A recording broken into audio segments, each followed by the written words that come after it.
అహం ప్రేమలో కరిగిపోతుంది. ఆ! ఆలోచనలు కరిగిపోతాయి.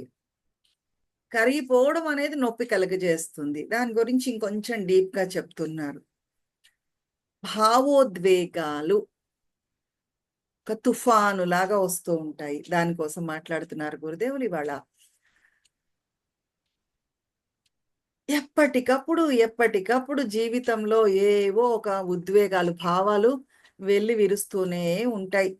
ఏవో ఒక తుఫాన్‌లో కొట్టుకుపోతూ ఉంటాం. మన చేతుల్లో ఉండదు లైఫ్. జారిపోతూ ఉంటుంది. ఎన్నో చేద్దామని అనుకుంటూ ఉంటాం. అయితే ఎప్పుడైతే ఈ ఉప్పెనలాగా ఎమోషన్స్ కమ్మేస్తాయో, మనము మన మనము మన కంట్రోల్‌లోంచి తప్పిపోతాం. కరెక్టా? ఏదో పెద్ద ఉప్పెనలో చిక్కుకుపోయారనుకోండి. కోపం పెద్దగా వచ్చేసింది. మీ చేతుల్లో ఉంటాయా? మీరనుకున్న మాటలే మాట్లాడగలరా? ఏవో అలా వచ్చేస్తూ ఉంటాయి. అలాగనే ఒక ఉప్పెనలో ఉండేటప్పుడు, ఒక తుఫాను కమ్మేసినట్లుగా ఉన్నప్పుడు మీతో మీరు ఉండలేరు. ఆ బ్యాలెన్స్ అనేది కోల్పోతారు. ఆహ్, అంతా అయిపోయాక, కోపం చల్లారాక అసలు నేనెందుకలా మాట్లాడాను అని కూడా అనుకుంటూ ఉంటాం. We are not ourselves. You lose yourself. ఎప్పుడైతే భావాలు ఉప్పెనలాగా మీద పడిపోతాయో, ఏమవుతుందండి? మనం మనలాగా ఉండలేము. అసలు ఎలా కంట్రోల్ చేసుకోవాలో గూడా తెలీదు. అంతలాగా భావాలు, ఫీలింగ్స్ ఒచ్చేసినప్పుడు ఏం చెయ్యాలో కూడా తెలీదు. మీరు చేస్తున్న సాధనలైతేనేమి, మీ ఐడియాస్ అయితేనేమి, మీ కాన్సెప్ట్స్ అయితేనేమి, ఉత్తప్పుడు ప్రశాంతంగా కూర్చున్నప్పుడు వాళ్ళేమిటోనండి కోపాన్ని కంట్రోల్ చేసుకోలేరు. వీళ్ళేంటో ఇలా ఉంటారండి అని కబుర్లాడతాం. మనం అదే ఫీలింగ్స్‌లో కొట్టుకుపోతున్నప్పుడు, మనం చేసే సాధన, ఐడియాసు ఇవేవి కనబడవసలు. ఎక్కడికి పోతాయో తెలీదు. మటుమాయం అయిపోతాయి. మీ భక్తి, మీ ప్రేమ, జీవితంలో ఏవేవైతే మీ దగ్గర ఉన్నాయి, ఉండాలి అని కోరుకుంటున్నారో అవి ఏవి ఆ క్షణంలో గుర్తుకు రావు. అసలు వాటికి అర్థమే లేదు అనిపిచ్చేస్తూ ఉంటుంది. ఈ ప్రేమ ఉంది చూసారో అనవసరం అండి. నేను అనవసరంగా ప్రేమను పెంచేసుకున్నాను నా వాళ్ళ మీద. వాళ్ళకి లేదండి. మాయమైపోతాయి గమ్ముని ఎక్కడికెళ్ళిపోయేత్తాయో కూడా మనకే తెలియదు. రైట్? ఎందుకు అంటే, ఆ పెద్ద తుఫాను ఉంది చూసారు. ఆ తుఫానులో మీరు చిక్కుకుపోయారు. చిక్కుకుపోయినప్పుడు ఇవన్నీ ఏవి గుర్తుకు రావు. అవునా?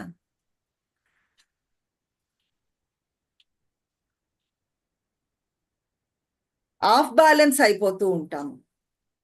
నిలదొక్కుకోలేము.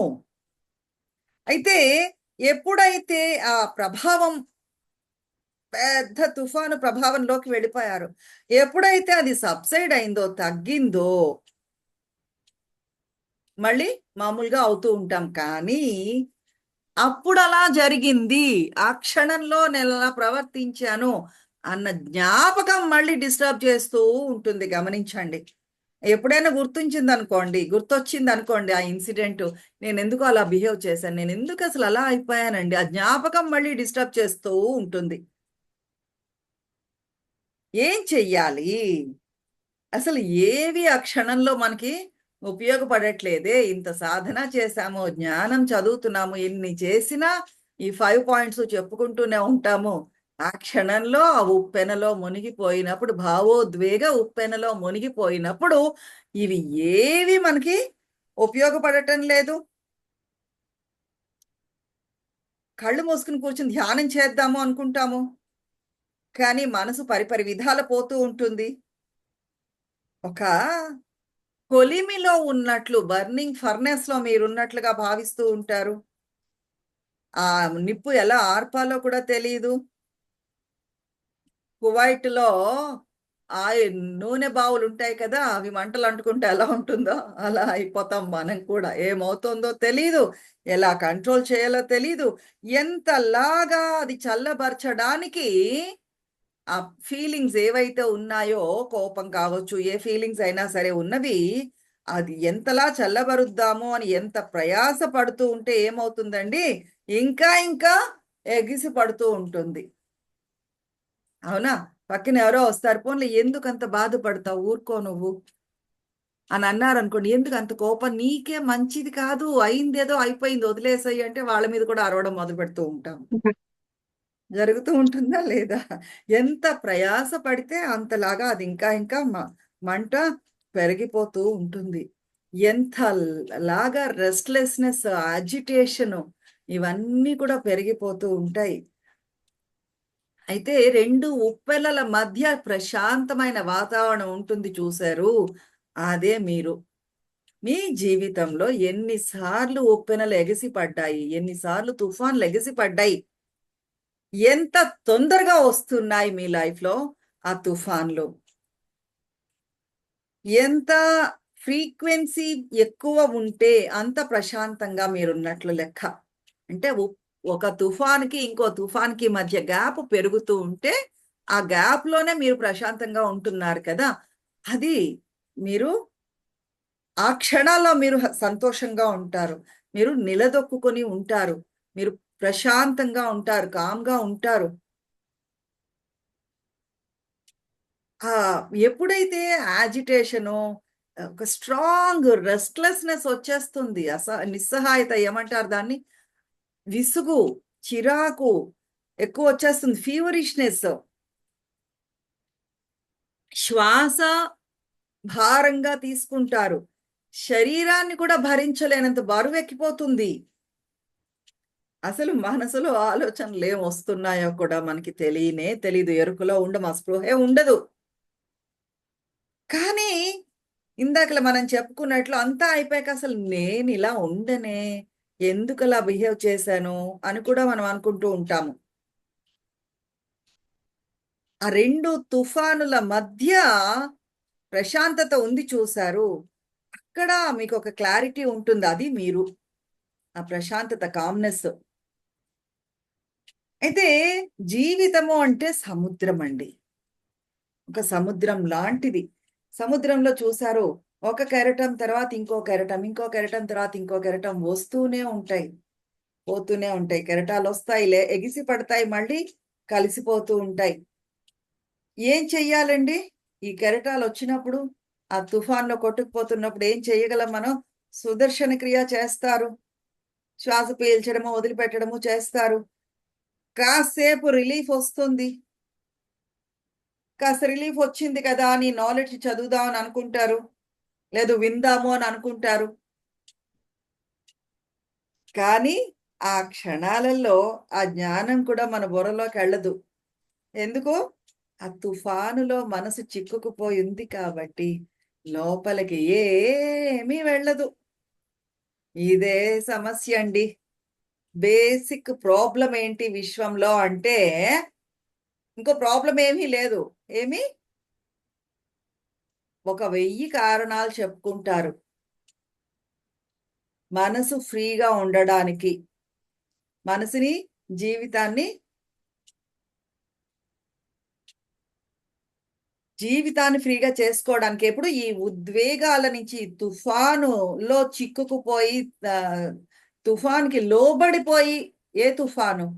భావోద్వేగాల ఉప్పెన, భావోద్వేగాల తుఫానులో చిక్కుకుపోయిన మనసు జీవితాన్ని అందులోంచి బయటికెలా తీసుకురావాలి అనే దానికి వెయ్యొన్నొక కారణాలు వెతుకుతూ ఉంటారు. ఏం చెయ్యాలి? అటువంటి భావోద్వేగాలు తుఫానులో చిక్కుకుపోయినప్పుడు ఏం చెయ్యాలంటే, మొట్టమొదటగా నేను ఈ భావోద్వేగాల్లో చిక్కుకుపోతున్నాను అనేది ఎరుకలోకి రండి చాలు. ఆ క్షణంలో నాలో ఇలాంటి ఫీలింగ్స్ ఒస్తున్నాయి. నేను ఆఫ్ బ్యాలెన్స్ అయిపోతున్నాను. నేను ఆ ఫీలింగ్స్‌లో కొట్టుకుపోతున్నాను. ఆ ఎమోషన్స్‌లో కొట్టుకుపోతున్నాను అన్న ఎరుకలో ఉంటే చాలు. ఆ క్షణంలోనే ఆ తుఫాను నాలో ఇలా జరుగుతోంది అని అనుకున్నప్పుడు ఆ తుఫాను చల్లబడిపోతుంది. మొట్టమొదటిగా ఏం చెయ్యాలండి? అలా జరిగుంటే బావుండు. అయ్యయ్యో! ఇలా జరిగిపోయింది అని ఆ రిగ్రెట్, పశ్చాత్తాపాన్ని వదిలేసేయండి. ఆపేసేయండి. సహజంగా జరుగుతుంది. సముద్రంలో కెరటాలు ఎంత సహజంగా ఎగిసి పడుతూ ఉంటాయో, దానికేమైనా కారణం ఉంటుందా చెప్పండి? అసలు ఈ కెరటం ఎందుకొచ్చిందండి? సరే ఈ కెరటం పక్కన పెడదాం. ఆ కెరటం ఎలా వచ్చిందో చెప్పండి? అసలు ఆ కెరటం అంత ఎత్తుగా రావడానికి రీజన్ ఏమిటో చెప్పండి? ఈ కెరటం గోడ దాకా ఎందుకొచ్చేసిందో చెప్పండి? ఏమన్నా ఉంటుందా కారణం? ఏమీ ఉండదు. ఎలాగైతే ఆ కెరటం ఎగిసి పడడానికి ఎటువంటి కారణము లేదో, మనసులో కూడా అంతే. దీనికి ఏమీ కారణమేమి ఉండదు. సహజంగా జరుగుతూ ఉంటుంది. ఎప్పుడైతే మనసు ప్రసన్నంగా అయ్యిందో, ఆ లోపల చల్లదనాన్ని మీరు అనుభూతి చెందుతారు. ఆ సాఫ్ట్‌నెస్, డెలికేట్ మీలో ఆ సున్నితత్వం ఏదైతే ఉందో, సునిశితత్వం ఏదైతే ఉందో, మృదుత్వం ఏదైతే ఉందో, అది మీరు అనుభవించగలుగుతారు. అది రిలీఫ్. అవునా? జీవితంలో మీరు ఎక్స్‌పీరియన్స్ చేసే ఉంటారు. నేనెందుకు ఇలా చేశాను? అలా ఎందుకు జరిగింది? పశ్చాత్తాపం పడుతున్నంత సేపు చూడండి. ఫీలింగ్ రావడం ఒక ఎత్తు. కోపమో, దుఃఖమో, బాధో రావడం ఒక ఎత్తు. అసూయ వాటెవర్. ఆ ఫీలింగ్ రావడం ఒక ఎత్తు. ఆ ఫీలింగ్‌లో కొట్టుకుపోవడం ఒక ఎత్తు. అందులోంచి ఆ తుఫాను సబ్సైడ్ అయ్యాక బయటపడ్డాక నేనెందుకిలా చేశాను? మళ్ళీ ఆ పశ్చాత్తాపం మళ్ళీ, ఆ జ్ఞాపకం మళ్ళీ ఇంకో తలనొప్పిని క్రియేట్ చేస్తుంది. గమనిస్తున్నారా? ఎప్పుడైతే అది మీరు ఇది ఇలా ఉంది, సహజంగా జరుగుతుంది అన్న ఎరుకలోకి ఎలా అయితే వచ్చారో, నాలో ఇలాంటి ఫీలింగ్స్ వస్తున్నాయి అనే ఎరుకలోకి ఎప్పుడైతే వచ్చారో ఏమవుతుంది, మీరు మనసు ప్రసన్నంగా అవుతుంది. మీలో ఉండే చల్లదనాన్ని, మృదుత్వాన్ని, ఆ సున్నితత్వాన్ని మీరు అనుభూతి చెందగలుగుతారు. అది రిలీఫ్ అండి. చాలా సార్లు ఇది మీరు ఈ ఫీవరిష్‌నెస్ కానీ, ఈ తుఫాను మీరు ఎక్స్‌పీరియన్స్ చేసే ఉంటారు. నేనిప్పుడు ఏం చెయ్యాలి? నాకేం కావాలి? కోరికలు, ఆతృతలు, భయాలు ఏం చేస్తాయి? ఎప్పుడైతే మీరు ప్రసన్నంగా ఇది ఇలా జరుగుతుంది అని అనుకున్నావు, అవి మీ గ్రిప్‌లో తీసేసుకుంటాయండి. ఆ తుఫానులో కొట్టుకుపోవడం అంటే ఏమి, ఆ భయాలు కావచ్చు, తీవ్రమైన కోరికలు కావచ్చు, అవి మిమ్మల్ని గ్రిప్‌లోకి తీసేసుకుంటాయి. ఆ భావోద్వేగాలకి లోనైనప్పుడు. ఎప్పుడైతే నాలో ఇటువంటి భావోద్వేగాలు కలుగుతున్నాయి అన్న ఎరుకలో మీరున్నారో, when you became aware of that feelings happening within you, ఆటోమేటిక్‌గా గ్రిప్ లూజ్ అయిపోతుంది. ఆ భయానికి లోను కారు మీరు. లొంగిపోరు కోరికలకి. అర్థమవుతోందా? ఎరుకలో ఉంటే చాలు. ఆ ఫీలింగ్స్ వచ్చాయి అని. లేకపోతే ఇవన్నీ మిమ్మల్ని గ్రిప్‌లోకి తీసేసుకుంటాయి. అయితే ఒక్క విషయం చెప్పండి. ఎన్నో సార్లు మీ లైఫ్‌లో ఎన్నో రకాల ఇన్సిడెంట్స్ జరిగే ఉంటాయి. మంచి, చెడు కూడా. ఏ ఎమోషన్ అయినా మీ దగ్గర పర్మనెంట్‌గా ఇల్లు కట్టుకొని ఉండిపోయిందంటారా? ఏ ఒక్కటి నిలిచిపోలేదండి. వచ్చింది, వెళ్ళిపోయింది. ఉండిపోవడం ఇంపాసిబుల్. వస్తాయి ఫీలింగ్స్ మళ్ళీ సబ్సైడ్ అయిపోతూనే ఉంటాయి. మళ్ళీ ఇంకోటొస్తుంది కావలిస్తే. మళ్ళీ ఆగిపోతుంది. అది కూడా చల్లబరుస్తారు. చల్లబడుతుంది. మళ్ళీ ఇంకో ఫీలింగొస్తుంది. అది కూడా చల్లబడుతుంది. మీ మనసు ఒక విర్ల్‌విండ్ లాంటిది. చుట్టుముట్టేస్తుంది. హ్మ్. ఎగిసి పడుతుంది. మళ్ళీ కామ్ డౌన్ అవుతూ ఉంటుంది. ప్రసన్నంగా అవుతూ ఉంటుంది. ఇది మీ సహజ గుణము. స్వభావము. మనసు తాలూకు స్వభావము. ఇదే ప్రేమ. ఏదో సినిమాలో పాట కూడా ఉంది కదా! నా ప్రేమను ఇష్టంగానో, ద్వేషంగానో, ఫీల్ మై లవ్ అన్నట్టు ఇదంతా ప్రేమ. ప్రేమకి డిస్టార్షన్సే వేరే రూపాలు ఇవన్నీ. జనకుల వారు సడెన్‌గా రియలైజ్ అయ్యారు. అహో! నాకే ఆశ్చర్యంగా ఉంది. నేనిన్నాళ్ళు అడ్డుకుంటున్నది ఈ రెస్ట్‌లెస్‌నెస్‌నా? నాలో ఉండే ఈ చిరాకుని నేను అడ్డుకోవాలని చూస్తున్నాను ఎంతసేపు. ఇప్పుడు నేను నాలో ఈ రెస్ట్‌లెస్‌నెస్ అనేది ఉంది అని చూడగలుగుతున్నాను. ఉండని. అది కూడా నా ప్రకృతిలో, నా సహజ స్వభావంలో ఒక భాగమే.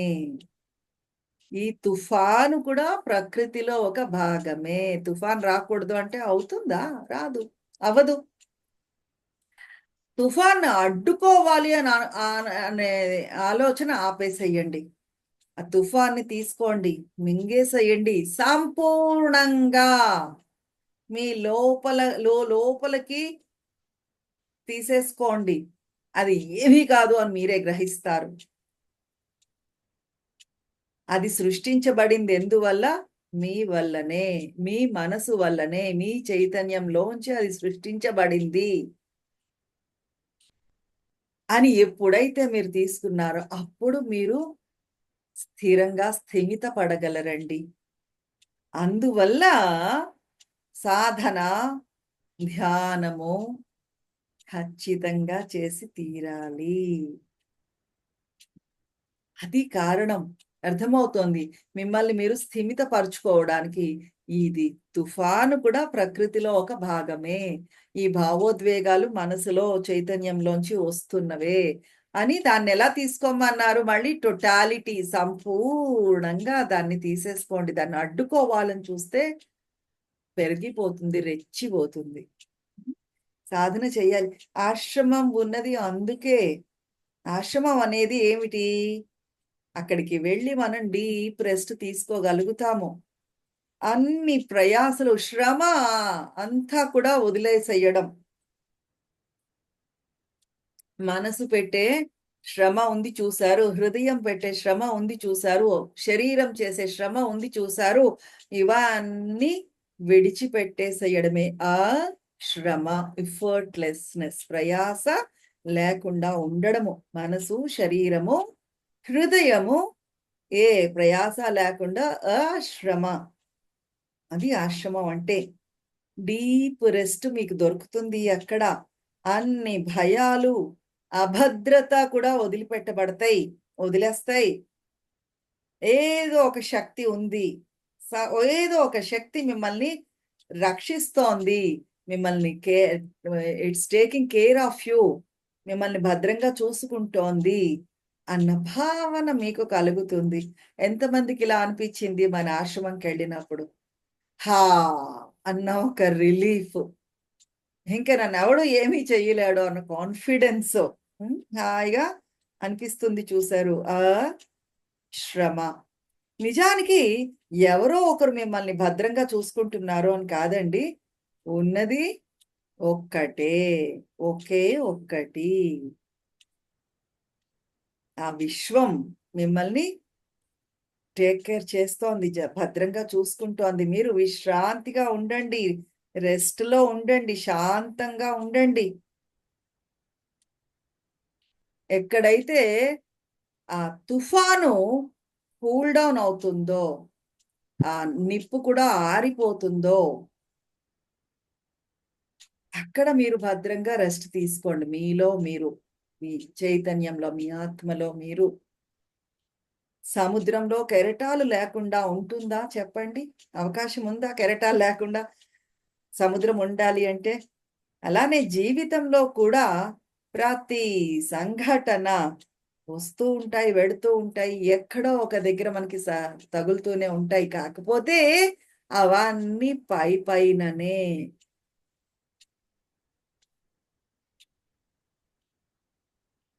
ఒక కదలిక జీవితంలో కలిగేలాగా చేస్తాయి ఆ సంఘటనలు అంతే. ఏది వచ్చినా సరే 2 చేతులు జాపి సంపూర్ణంగా దాన్ని గ్రహించండి, తీసేసుకోండి. ఇది కాదు, ఇది ఇంపాసిబులు, ఇది నేను చెయ్యలేను, నా తరం కాదండి, ఇలాంటి మాటలొదిలేసి ఎప్పుడైతే మీలో ఇది నా వల్ల కాదు, నేను భరించలేకపోతున్నాను అని అన్నారో, మీరు దాన్ని అడ్డుకుంటున్నట్లు లెక్క. రెసిస్ట్ చేస్తున్నారు. రెసిస్ట్ చేసేదేమవుతుందండి? పెర్సిస్ట్ అవుతుంది. Whatever you resist will persist. నా తరం కాదు అని ఎప్పుడైతే మీరు అడ్డుకుంటున్నారో, ఏదైనా ఒక సంఘటనని, అదేమవుతుంది? ఆ తుఫాను మీ దగ్గర ఎక్కువ సేపు ఉండేటట్లుగా నిలబెట్టేస్తోంది. అందువల్ల 2 చేతులు జాపి ఏది వస్తే దాన్ని స్వీకరించేటట్లుగా 2 చేతులు జాపి వచ్చేదాన్ని సంపూర్ణంగా తీసేసుకోండి. ఏ తుఫాన్ వచ్చినా సరే, ఎటువంటి ఈవెంట్స్ వచ్చినా సరే, నేనున్నాను, రాని అని ఎప్పుడైతే తీసుకున్నారో అప్పుడు మీరు ఎదుగుతారు. ఆ తుఫానే మీరు ఎదగడానికి దోహదపడుతుంది. మీరు ఇంకా ఇంకా పెద్దవారవుతారు. అదే క్రూసిఫికేషన్ అండి. జీసస్‌ని సిలువ మీద వేశారు కదా! అదే జీసస్ ఏమన్నారు? ఒకవేళ మేకులు కొట్టి క్రూసిఫై చేసేస్తే నన్ను నాశనం చేయగలరా? ఏది ఏమైనా, ఏది నన్ను నాశనం చెయ్యలేదు. భరించలేనంత నొప్పి ఉండొచ్చుగాక. అది పర్వాలేదు నాకేమీను. నన్నైతే చంపలేదు, నన్ను నాశనం చెయ్యలేదు. నేనిక్కడే ఉన్నాను. నేను వీటన్నిటికంటే కూడా చాలా చాలా పెద్దవాడను. ఈ ఎమోషన్సు, కమోషన్సు, కెరటాలు, భావోద్వేగాలు వీటన్నిటికంటే కూడా నేను పెద్ద పెద్ద అవన్నీ నా లోపలనే ఎగిసి పడుతున్నాయి. నాలోనే ఎగిసి పడుతున్నాయి. ఏది ఏమైనా అవి నన్ను నాశనం అన్నింటంట. చెయ్యలేవు. వస్తే రాని. నన్ను అంటే ఇక్కడ అక్కడ జీసస్ ఉద్దేశ్యం ఏమండి? జీసస్ భగవంతుడు. ఆత్మ. శరీరానికి దెబ్బ తగలొచ్చు కానీ నాకు కాదు. హ్మ్. ఆ విశాల దృక్పథాన్ని గమనించండి. లేనప్పుడు ఏమవుతుంది? చిన్న చిన్న విషయాల నుంచి కూడా పారిపోతూ ఉంటాం మనం. తప్పించుకోవాలని చూస్తూ ఉంటాం. అతి చిన్న విషయాలు నిన్న మనం అనుకున్నట్లు అరటిపండు తొక్క, కేకు ముక్క. వాడు కావాలనే వేశాడా? నేను నడుస్తున్నాను, నేను జారి పడిపోవడానికే అరటిపండు తొక్క వేశాడా? అరటిపండు తొక్క కూడా మీ మనశ్శాంతిని హరించేయవచ్చు. కరెక్టా నేను చెప్తున్నది? ఒక Yes. అరటిపండు తొక్క కూడా మీ శాంతిని లాగేసేయొచ్చు. మానసిక శాంతిని తీసేసుకోవచ్చు. ఆ విశాల దృక్పథం ఎప్పుడైతే ఉన్నాయో చిన్న చిన్న విషయాలు నుంచి మీరు తప్పించుకోగలరండి. అవన్నీ కూడా మీకు ఈ వస్తాయి. ప్రసన్నంగా ఉండే సంవేదనలు మీలో కలుగుతాయి. అప్రసన్నంగా ఉండే సంవేదనలు కూడా మీలో కలుగుతాయి. మంచి ఫీలింగ్స్ వస్తాయి. చెడ్డ ఫీలింగ్స్ వస్తాయి. ఆ పాటి సెన్సేషన్స్ చాలు ఫీవరిష్‌నెస్ వచ్చేయడానికి. మిమ్మల్ని మీరు నిందించుకోవడానికి. ఇదిలా జరిగి ఉండకూడదు అనుకోవడానికి మయ్యనంత మహాబోధవ్. ఆత్మ అనే సముద్రంలో ఇటువంటి జీవితాలు ఎన్నో ఎగిసి పడుతూ ఉంటాయి. మళ్ళీ కరిగిపోతూ ఉంటాయి. వీటన్నిటిని నాలో ఒక భాగంగా నేను చూస్తున్నాను. ఈ జీవితాలన్నీ కూడా నా తాలూకు ప్రతిరూపాలే. నేనే ఇన్ని రూపాలుగా ప్రతిబింబిస్తున్నాను. నా చైతన్యమే, నా మనసే ఇన్ని రకాల మనసులుగా ఉంటోంది. ఈ వేరు రకాల మనసులున్నాయి చూసారు. వేరు రకాల పాత్రలు పోషిస్తున్నారు చూసారు. అవన్నీ వేర్వేరు పాత్రలు పోషించొచ్చును గాక. కానీ అవన్నీ కూడా ఒకే చైతన్యము నేనే. నేను తప్ప ఇంకొకటి లేదు. ఒక కెరటం ఎగిసి పడుతుంది. వెళ్ళిపోతుంది. ఇంకో కెరటం ఎగిసి పడుతుంది. మళ్ళీ వెళ్ళిపోతుంది. మై అనంత మహాబోధో చిత్తవాతే సముద్యతే. ఎలాగైతే స ఒక తుఫాను పైకి లేస్తుందో ఎప్పటికీ నిలబడి ఉండిపోతుందా అండి? వచ్చిన తుఫాను వెళ్ళిపోకుండా? అదే మళ్ళీ వెళ్ళిపోతూ ఉంటుంది. అలాగనే ఇవి కూడా నాలో చల్లబడిపోతాయి. ఈ లేచిన భావోద్వేగాలు కూడా నాలో చల్లబడిపోతాయి. ఇప్పుడు ఒక క్లూ దొరికింది జనకుల వారికి. ఈ తుఫాను వెళ్ళిపోయినప్పుడు మాత్రమే ప్రసన్నంగా ఉండగలను అని ఆలోచించేవాడు గతంలో. చూడండి, సముద్రం కూడా అలాగనే అనుకుందనుకోండి. ఎప్పుడైతే ఈ కెరటాలన్నీ ఆగిపోతాయో అప్పుడు చక్కటి నీలం రంగులో నైస్గా నేను ఉంటాను అని కెరటాలు చల్లబడడానికి ఆగిపోవడానికి ఎదురు చూస్తూ ఉంటుందా సముద్రము? అలాగే మన జీవితంలో ఈ భావోద్వేగాలు కూడా ఎగిసి పడుతూ ఉంటాయి. ఆగిపోతే బాగుండు అని అనుకునే కాలము అది పొరపాటు. అలా అనుకోవడమే పొరపాటు. కెరటాలు ఆగిపోతే సముద్రం నైస్‌గా ఉంటుంది అని. అది అలాగనే ఉంటుంది. ఆ తుఫాను ఉన్నప్పుడు కూడా నేను ఆ లోతుల్లో ఉంటాను. నేను ఆ సముద్రంలాగా అని అనుకున్నప్పుడు హ్మ్.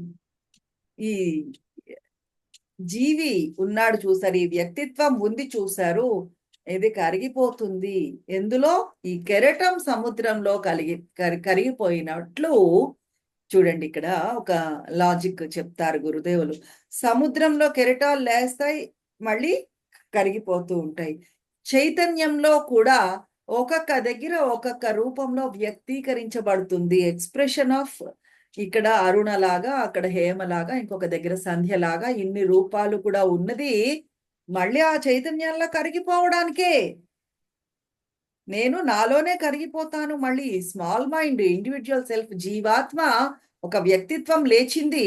మళ్ళీ ఆ ప్రకృతిలో కలిసిపోతుంది. ప్రతి తుఫాను కూడా మీ జీవితంలో పరిధులు పెంచడానికే. మిమ్మల్ని ఇంకా లోతుల్లోకి తీసుకుని వెళ్ళడానికే. మీ తాలూకు మిమ్మల్ని ఇంకా పవర్‌ఫుల్‌గా చెయ్యడానికే ప్రతి తుఫాను వస్తోంది. ప్రతి తుఫాను నీలో ఉండే చిన్న చిన్న కాన్సెప్ట్స్, ఐడియాసు ఏవైనా ఉంటే వాటిని చిన్నతనాన్ని కరిగించడానికే ఆ తుఫానొస్తోంది. జీవ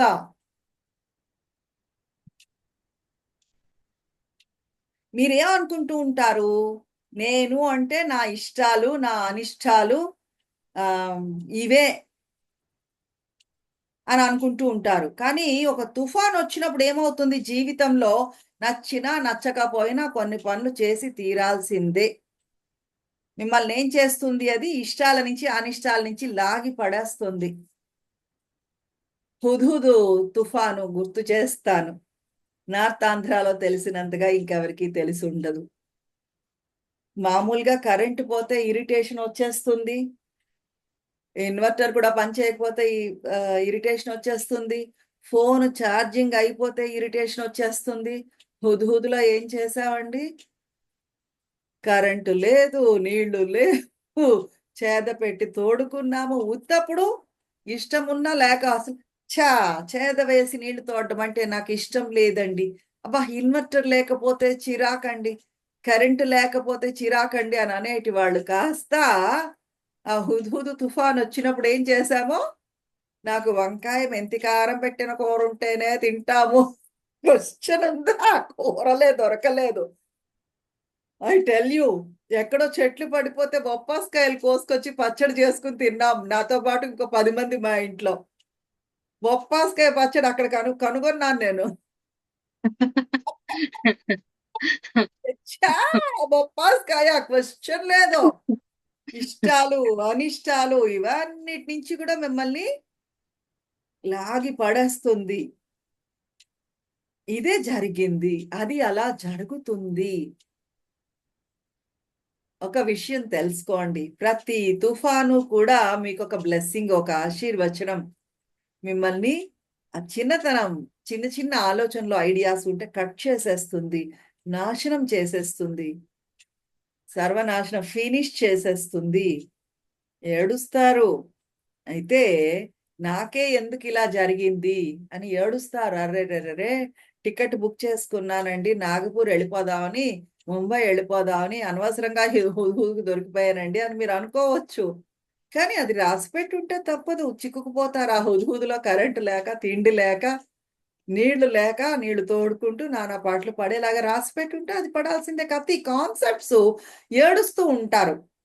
అదే కనుక జ్ఞానంలో ఉన్నారనుకోండి, నవ్వేస్తారు. ఏడవడం మానేస్తారు. ఇదిలా జరుగుతుంది. ఈ సంఘటనలు జరుగుతూ ఉంటాయి. అలా జరగాల్సింది రాసిపెట్టుంది జరుగుతుంది అంతే. ఎందుకు? చిన్న చిన్న విషయాలండి. ఎన్నాళ్ళుంటాయి ఈ సమస్యలు? నేను అనంతమైన ఆ చైతన్యాన్ని అని ఎప్పుడైతే తెలుసుకున్నారో, ఈ చిన్న చిన్న విషయాలు మిమ్మల్ని, ఆ విశాల దృక్పథం, ఆ జ్ఞానము చిన్న చిన్న విషయాలు మిమ్మల్ని బాధించడం మానేసి నవ్వుకుంటారు, నవ్వుతారు. మీరు ఒక పరిమితి గల వ్యక్తిత్వం మీది అని కాదు, మీరు ఒక చిన్న పురుగు లాంటి వాళ్ళు అని కాదు అని తెలుసుకుని, నేనే ఆ అనంత విశ్వము అన్న గ్రహింపులో ఉంటారు. జ్ఞానంలో ఉన్నప్పుడు ఎలాగైతే ఒక చిన్న వర్తకుడు చిన్న బోట్లో వెడుతున్నప్పుడు శనగ పలుకులు అమ్ముకుంటూ ఒక బోట్లో సముద్రాన్ని దాటుతున్నట్ట. సముద్రంలో శనగ పలుకులు అమ్ముకుంటూ దా బోట్లో వెడుతున్న వర్తకుడు ఎలాగైతే నాశనం అయిపోయాడో, అలాగా జనకుడు గ్రహించాడు. ఏమని? నాలో ఉండే ఆ చిన్న చిన్న ఐడియాస్, కాన్సెప్ట్ నాశనం అయిపోయాయి అని తన మీద తనే జోకులు వేసుకోవడం మొదలు పెట్టాట. నాలో ఆ చిన్నతనం ఏదైతే ఉందో అది నాశనం అయిపోయింది అని నవ్వడం మొదలు పెట్టాడు. పూర్ పర్సనాలిటీ నాలో ఏదైతే ఉందో అది నాశనం అయిపోయింది, ఇంకా ఏమీ జరగలేదు, నేను ఆ అనంతాన్ని. అది జ్ఞానం తాలూకు పాత్ర మన జీవితంలో. నవ్వేస్తారు. ఎటువంటి సంఘటనలు ఎదురుపడ్డా సరే నవ్వుతూ ముందుకు వెళ్ళిపోగలుగుతారు. జ్ఞానంలో ఉంటే ఒక సంఘటనలోనే అక్కడి నుంచే మీకు పవర్ వస్తుంది. జ్ఞానం అనే పవర్ తో మీరు ఇంకా ఇంకా ఎదుగుతారు. ఎలా అయితే మునిగిపోతున్న నీళ్లలో మునిగిపోతున్న వ్యక్తి ఒక గడ్డిపోచ దొరికినా చాలు రా బాగుండు అని అనుకుంటాడు. కాకపోతే జ్ఞానం ఎటువంటిదో తెలుసా? గడ్డిపోచ లాంటిది కాదు, మీకు లైఫ్ జాకెట్. ఎలా అయితే లైఫ్ జాకెట్ వేసుకుని దాంట్లో గాలి ఊపుతారు చూడండి, మిమ్మల్ని రక్షిస్తుంది మునిగిపోకుండా. ప్రపంచంలో ప్రతి ఒక్కరికి ఏవో ఒక కష్టాలు వస్తాయండి. పర్సనాలిటీ క్లాషెస్, నా వ్యక్తిత్వం ఇలా ఉండొచ్చు, నీ వ్యక్తిత్వం అలా ఉండొచ్చు, కొట్టుకోవచ్చు. తర్వాత రిలేషన్షిప్ ప్రాబ్లమ్స్ ఉండొచ్చు, భవిష్యత్తు గురించి వర్రీ ఉండొచ్చు, జీవితం పట్ల అభద్రత ఉండొచ్చు. రోజులు గడుస్తున్న కొద్దీ ఇవన్నీ చెల్లా చెదురు అయిపోయాయా లేదా చెప్పండి? ఈ కన్ఫ్యూజను, అసూయ, కోపము, ద్వేషము ఎగిసిపడుతూ ఉంటాయి మనలో. ఎప్పుడైతే లైఫ్ జాకెట్ వేసుకున్నారో వాళ్ళు రక్షించబడతారు. ఈ భావోద్వేగాల్లో కొట్టుకుపోకుండా దీనికంటే అతీతంగా పైకి ఎదగగలుగుతారు. లైఫ్ జాకెట్ పెట్టుకోండి, మీరు దగ్గర గాలి ఊది రెడీగా ఉండండి. ఎలా అయితే ఆ పాపం వర్తకుడు ఎలాగైతే పూర్తిగా నాశనం అయిపోయాడో, మీలో ఉండే ఆ చిన్న వ్యక్తిత్వం కూడా నాశనం అయిపోతుంది. అనంతము చెక్కు చెదరదు. అమరత్వము అంటే మీలో ఉండే అనంత తత్వాన్ని చూడగలగడమే. పెద్ద పెద్ద ప్రవక్తలందరూ చెప్తూ ఉంటారు, మరణం రాకముందే నువ్వు చనిపో అని. నువ్వు ఇంకా సజీవంగా ఉండగానే చనిపో అంటే ఏమండి? స్మాల్ మర్చెంట్ అంటున్నారు కదా, పాపం వర్తకుడు, శనగ పలుకులు అమ్ముకుంటున్న వర్తకుడు ఎలా అయితే నాశనం అయిపోయాడో అని జనకుల వారు అన్నారో, అలాగా ఇది కూడా నాలో ఉండే చిన్న చిన్న ఆలోచనలు, చిన్నతనము కూడా కరిగిపోవాలి, నాశనం అయిపోతుంది, కానీ నా అనంత తత్వము చెక్కు చెదరకుండా ఉంటుంది అన్న గ్రహింపు ఉండడమే అమరత్వము అంటే. అంటే వండర్ఫుల్ ఐడియా కదా.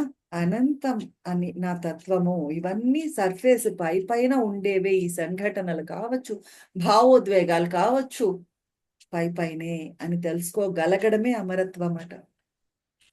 జై Gurudev. Yeah, super knowledge ma'am, super knowledge అండి. Thank you. ఎంత బాగుంది కదా, అద్భుతం కదా.